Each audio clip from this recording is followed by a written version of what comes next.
রাত্রিবেলা হঠাৎ করে বর এসে আবদার করলো তার নাকি আগামীকাল লুচি আর পায়েস চাই, সে নাকি টিফিনে নিয়ে যাবে।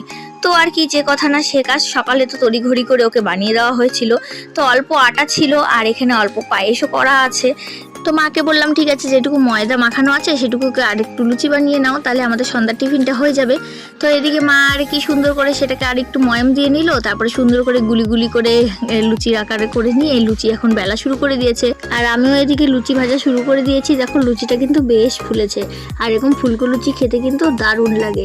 আর আমি লুচিটা আর অল্প পায়েস নিয়ে চলে গেলাম মেয়েকে দেওয়ার জন্য। মেয়ে কিন্তু দেখে একদম এক্সাইটেড, ও কিন্তু মানে যতটা এক্সাইটেড দেখায় ভাব, তার এক কোনাও কিন্তু খেতে পারে না। তো যাই হোক, মামির কাছে দিয়ে দিলাম, মামির সাথেও এখন খাক। আর আমিও এদিকে সব লুচিগুলো ভেজে নিয়েছি, আর মা চলে এসেছে আমাদের দুজনকে দিতে আর কি, থালা সুন্দর করে সাজিয়ে নিয়ে।